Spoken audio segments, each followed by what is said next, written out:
नमस्कार दोस्तों, स्वागत आपका हमारे चैनल पर। हमारी आज की कहानी है सही फैसला। ठीक है वकील साहब, आप कल आ जाए, हम बैठकर बात करते हैं। दीक्षा ने कह तो दिया, पर सच यही था कि अभी भी वह अनिर्णय की स्थिति में थी।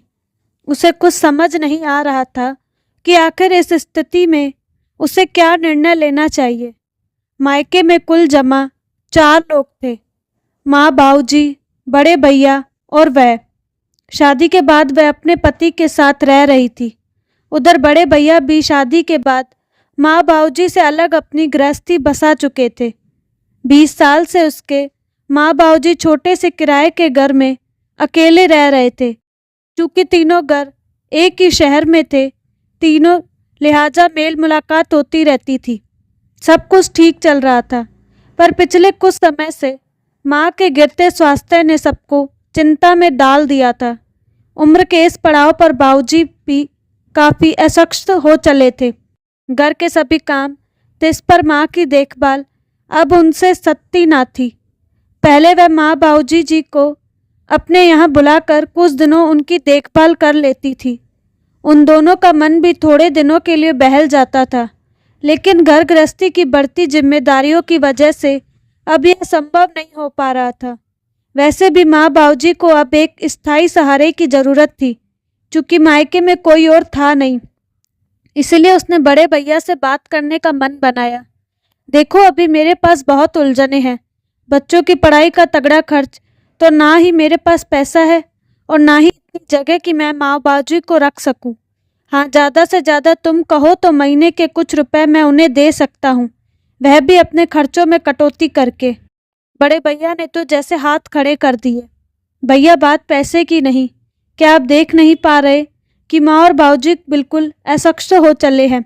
इस उम्र में पैसे से अधिक उन्हें किसी सहारे की आवश्यकता है, और हमारे सिवा उनका है ही कौन।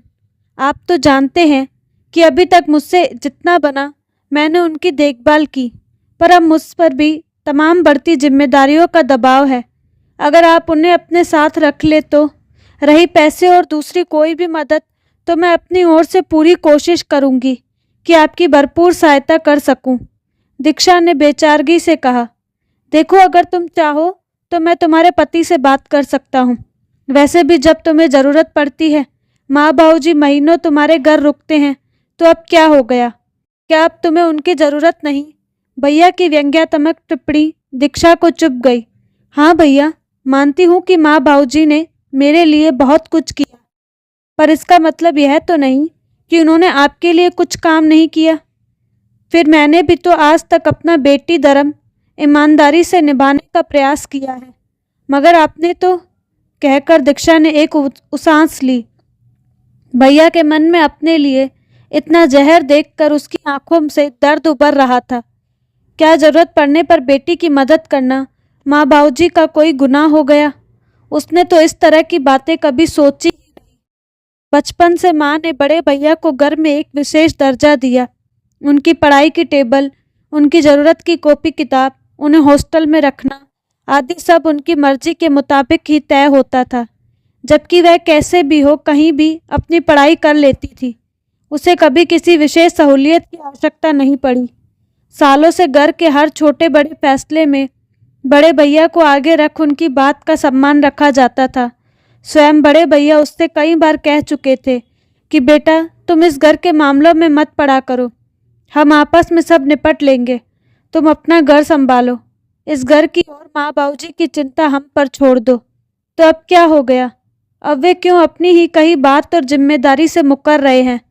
फिलहाल वह इतना समझ चुकी थी कि भैया के मुंह से निकलने वाले ये शब्द असलियत में उसकी भाभी के दिमाग की उपज है। सब समझते हुए दीक्षा ने आखिर खामोशी अख्तियार कर ली। बात आई गई हो गई थी, पर दीक्षा की चिंता दिनों दिन बढ़ने लगी। एक बार विकास से बात करके देखूं, हो सकता है वे मेरी परेशानी को समझे। आखिर मैंने भी तो उनके घर वालों के लिए इतना कुछ किया है। सालों से इस घर और ससुराल के प्रति अपनी पूरी जिम्मेदारी निभाई। क्या मेरा इस घर में कोई हक नहीं बनता? माँ बाबूजी उसके साथ उसके घर में रहेंगे तो उसकी सारी टेंशन खत्म हो जाएगी। हाँ, थोड़ा काम बढ़ जाएगा पर देखा जाएगा, सोचकर उसने पति से बात करने का निश्चय किया। क्या मूर्खों जैसी बातें करती हो? अपनी भाई की जिम्मेदारी अपने कंधों पर क्यों लेना? बेटे के रहते वो लोग बेटी के पास रहे तो लोग क्या कहेंगे? आखिर सामाजिक नियम कायदे भी कोई चीज है। टूटते ही विकास ने सामाजिक मान्यताओं के नाम पर जैसे पल्ला झाड़ लिया। पर माँ बाबूजी ने सदा ही वक्त पड़ने पर हमारी सहायता की। आज उन्हें हमारी ज़रूरत है तो हमें भी अपना फर्ज निभाना चाहिए। भूल गए हमारे बच्चे के जन्म पर माँ ने आकर पूरी डिलीवरी अकेले संभाल ली थी।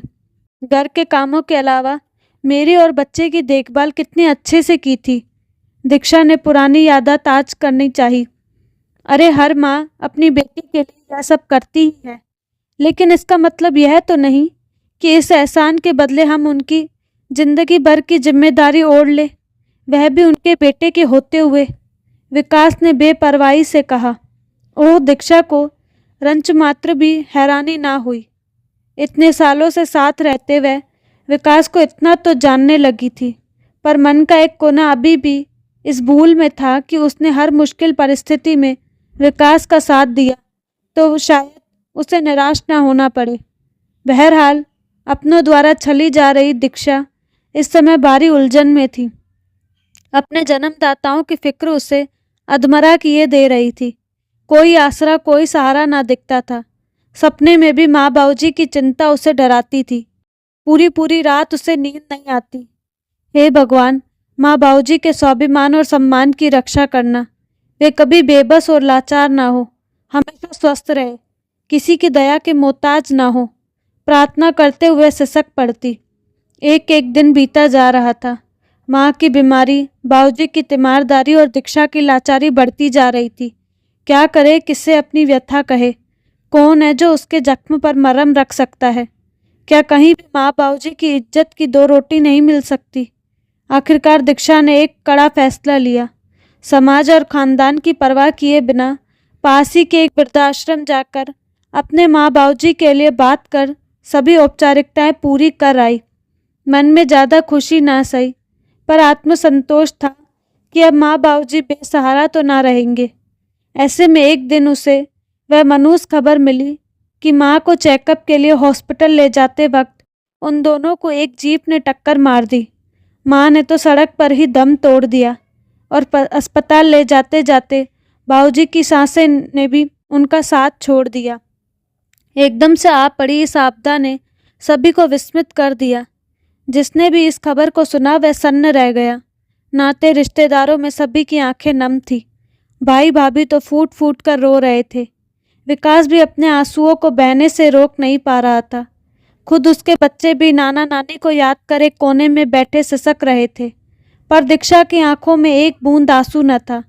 पता नहीं, पर इस असहाय वेदना और दुख की घड़ी में भी उसके मन में जाने कैसे असीम शांति छाई थी। अपने इस कुकृत्य के लिए वह समाज और परिवार के कोपभाजन का शिकार भी हुई, पर उस पर किसी के व्यंग्य बाणों और तानों का कोई असर ना हुआ। परसों ही माँ बाबूजी की 13वीं निपटी थी। बीच में एक बार वकील साहब आकर उससे मिलकर जा चुके थे। दरअसल माँ बाबूजी की इंश्योरेंस पॉलिसी के 10 लाख रुपए उसे मिलने थे, क्योंकि माँ बाबूजी ने उसे ही नॉमिनी बनाया था। आज माँ बाबूजी वाले किराए के घर को खाली किया जा रहा था। ज़्यादा कुछ सामान तो नहीं था, बस रसोई घर में कुछ बर्तन और बरसों पुराना उनका पलंग और अलमारी, साथ ही कुछ छोटा मोटा सामान। कमरे के एक कोने में स्टूल पर करीने से लगी माँ बाबूजी की फ़ोटो। यह फ़ोटो उनकी जवानी के दिनों की थी, जिसमें बाबूजी के भव्य चेहरे पर बड़ी बड़ी मूछें और माँ की कजरारी बोली चितवन देखते ही बनती। माँ की अलमारी देखते वक्त माँ की पसंदीदा साड़ी पर दीक्षा की निगाह ठहर गई। यह साड़ी बाबूजी ने उन्हें शादी की 50वीं सालगिरह पर दी थी। लाल बूटों से सजी सुनहरे गोटों वाली यह साड़ी माँ को अत्यंत प्रिय थी। वह साड़ी उठाकर दीक्षा ने अपने सीने से चिपका ली। पल भर को ऐसा महसूस हुआ कि मानो वह माँ के सीने से जा लगी हो। तभी उस साड़ी की तह से एक पर्ची सरकती हुई नीचे जा गिरी। कौतूहलवश दीक्षा ने उसे उठाया। यह माँ के हाथों लिखी एक छोटी सी चिट्ठी थी। जिसे पढ़कर दीक्षा की आंखों से अश्रुधारा बह चली। प्रिय बेटी दीक्षा, हमारी जिंदगी की सांझ नजदीक है। ईश्वर ही जाने कि कितनी और सांसों की मोहलत बची है हमारे पास।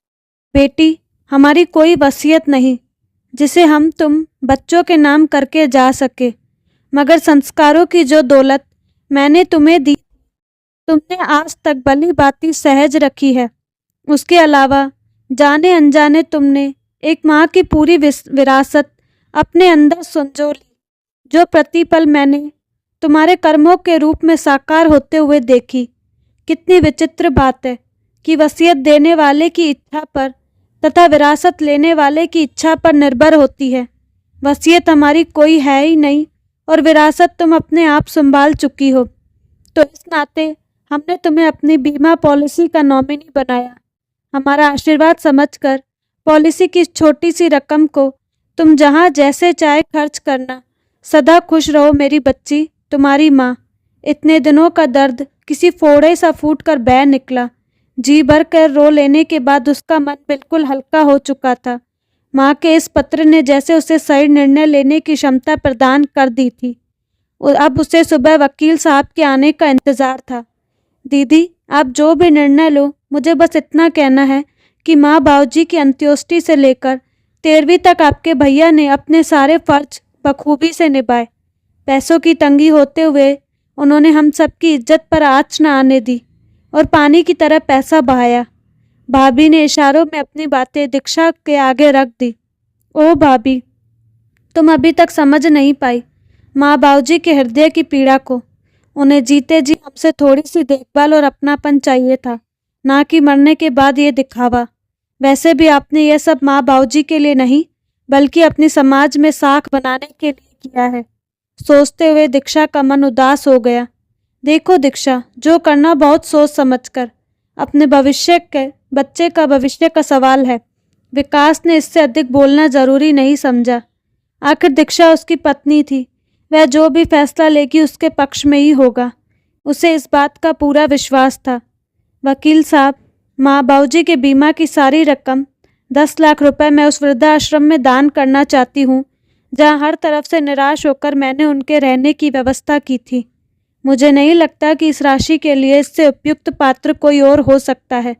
दीक्षा ने दृढ़ शब्दों में अपना निर्णय सबके सामने रख दिया, जिसे सुनते ही वकील साहब के अलावा हर किसी के चेहरे पर मुर्दनी छा गई। दीक्षा ने कोने में रखी माँ बाबूजी की फोटो पर निगाह डाली। उनके चेहरे की निर्मल मुस्कान जैसे अपने मन की असीम शांति की बयां कर रही थी और उसे सही फैसला लेने पर बधाई दे रही थी। तो दोस्तों, कैसी लगी आपको कहानी? अगर आप दीक्षा की जगह होते तो क्या करते? अपनी राय कमेंट बॉक्स में ज़रूर बताइएगा। साथ ही मेरे चैनल को लाइक, शेयर एंड सब्सक्राइब करना ना भूलें। धन्यवाद।